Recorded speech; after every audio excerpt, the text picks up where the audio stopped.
देख रहे हैं न्यूज़ 18, आपके साथ मैं हूं सबीना तामंग देशमुख। महायुद्ध का 26वां दिन और महायुद्ध सिर्फ और सिर्फ महातबाही, महाबर्बादी की दास्तान लिखती है। वो दास्तान जो कि बेहद खौफनाक और दर्दनाक होती है। इस बीच आप तक जानकारी पहुंचा दें कि डोनेस्क में रूसी सेना की बमबारी बहुत तेज हो गई है। रूसी सेना ने हमले तेज रफ्तार के साथ यहां पर करने शुरू कर दिए और हमले में यूक्रेन को भारी नुकसान यहां पर पहुंच रहा है। इन 26 दिनों में यूक्रेन को भारी नुकसान पहुंचा है। और डोनेस्क का जिक्र करें तो रूसी सेना की भारी बमबारी यहां पर एक बार फिर सामने आ रही है। हमले और भी तेज रूसी सेना की तरफ से कर दिए गए हैं। देखिए हमलों की तस्वीर इस वक्त आपके सामने मौजूद है। ये कोई फिल्मी तस्वीर नहीं है जो अमूमन हम बड़े पर्दे पर देखते हैं। ये रियल लाइफ की कहानी यहां पर लिखी जा रही है जो कि बेहद खौफनाक और दहशत से भरी हुई है। एक ऐसी कहानी जो हकीकत की चादर ओढ़े हुए। और देखिए ये तबाही की वो तस्वीरें हैं जो बता रही है कि इन हमलों के चलते किस तरह से यूक्रेन कई सालों साल पीछे यहां पर धकेला जा चुका है। यूक्रेनी सेना के जरिए भले ही मुंहतोड़ जवाब दिया जा रहा हो, लेकिन इसमें भी कोई दो राय नहीं कि यूक्रेन के कई शहर इस वक्त पूरी तरह से बर्बाद हो चुके हैं और कई शहर इस वक्त भी बर्बादी झेल रहे हैं। और लगातार जो हमले बमबारी यहां पर जमीन से लेकर आसमान तक रूसी सेना के जरिए की जा रही है वो यूक्रेन की धरती को बंजर कर रही है, तबाह कर रही है। तो रूस के खिलाफ जंग के बीच यूक्रेन के राष्ट्रपति ज़ेलेंस्की ने एक बार फिर रूस से बातचीत की पेशकश जरूर की। ज़ेलेंस्की कह रहे हैं कि हम बातचीत कर सकते हैं। ज़ेलेंस्की ने एक बयान जारी कर कहा कि अगर रूस के खिलाफ बातचीत फेल हुई, असफल हुई तो तीसरा विश्व युद्ध होगा। यानी तीसरे विश्व युद्ध का संकेत यहां पर देखिए किस तरह से ज़ेलेंस्की की तरफ से एक चेतावनी के तौर पर दिया गया। ये एटम बम वाली तबाही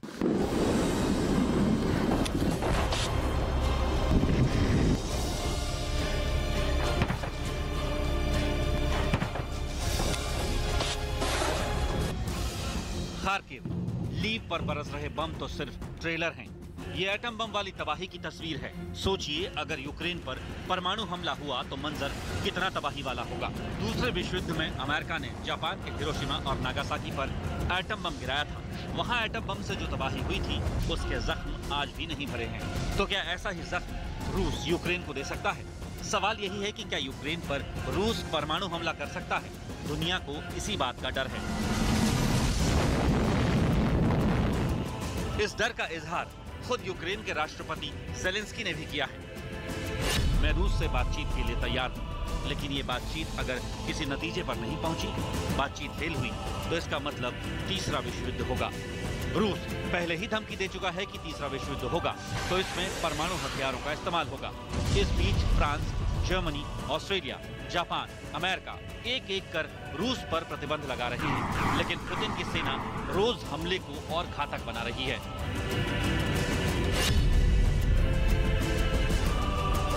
ब्रिटेन की मीडिया की रिपोर्ट के मुताबिक रूसी राष्ट्रपति व्लादिमीर पुतिन परमाणु युद्ध की ओर बढ़ रहे हैं। युद्ध के 26वें दिन भी यूक्रेन ने हथियार डालने से इनकार कर दिया है। इसके बाद पुतिन बेहद गुस्से में हैं। नाराज पुतिन परमाणु युद्ध की तैयारी में लग गए हैं। पुतिन ने अपनी सेना को न्यूक्लियर वॉर ड्रिल का आदेश दे दिया है। इतना ही नहीं, सुरक्षा के लिए अपने परिवार को साइबेरिया भेज दिया है।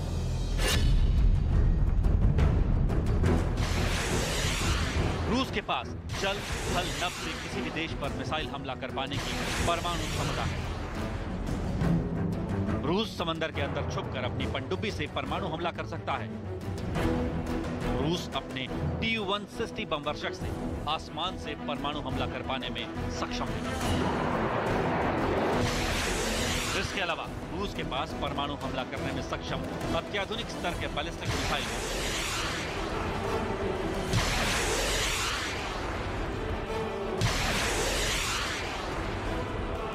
Потенциал объединенной организации НАТО и России несопоставим. Мы понимаем, но мы также и понимаем, что Россия одна из ведущих ядерных держав, а по некоторым компонентам по современности даже многих опережает. Победителей не будет. И вы окажетесь втянутыми в этот конфликт помимо своей воли. Господин президент, конечно, не хочет этого развития, и я не хочу. И я не хочу. पुतिन एक तानाशाह है।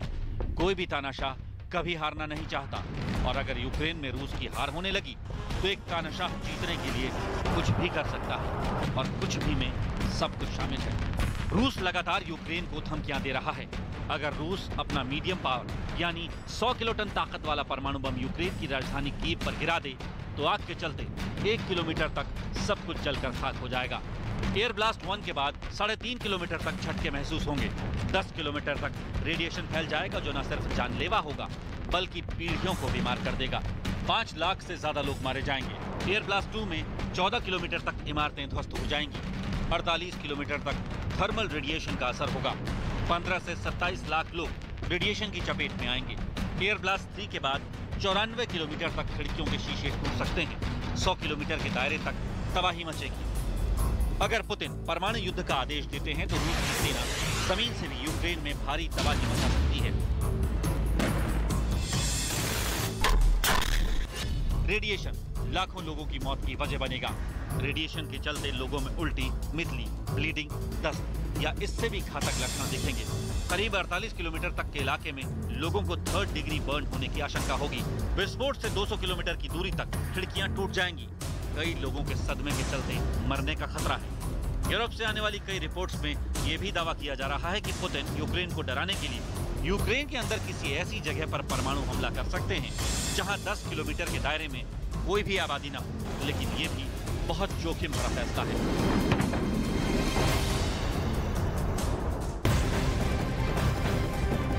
और सीधा रुख इस वक्त की बड़ी खबर की तरफ करेंगे। महायुद्ध ब्रेकिंग के जरिए जानकारी आप तक पहुंचा दें कि कीव में रूसी सेना की बमबारी और भी तेज हो गई है। रूसी हमले में कीव में भारी तबाही मची है और तबाही से जुड़ी ये तस्वीर इस वक्त आपके सामने देखिए। हमले में कई इमारतें धराशायी हो चुकी हैं। भारी नुकसान किस तरह से पहुंचा हुआ है उसकी तस्दीक करती हुई न्यूज 18 एक्सक्लूसिव तस्वीर यूक्रेन की राजधानी कीव से सामने आई है। भारी गोलाबारी में 8 लोगों को अपनी जान तक यहां पर गंवानी पड़ी है। तो मरने वालों की संख्या किस तरह से बढ़ रही है, घायलों की संख्या किस तरह से बढ़ रही है, वो आंकड़े भी आपके सामने। और साथ ही पलायन तो यहां पर लाखों की तादाद में अब तक हो चुका है। और इस वक्त की एक और बड़ी खबर आप तक पहुंचाने जा रहे हैं। महायुद्ध ब्रेकिंग के जरिए आप तक पहुंचा दें कि कीव पर रूस का हमला और भी तेज हो गया है। लगातार बमबारी यहां पर रूसी सेना के जरिए की जा रही है। कीव पर निशाना साधा जा रहा है, टारगेट यहां पर उसे बनाया जा रहा है। रूसी हमले की वजह से कीव में भारी तबाही की तस्वीर देखिए।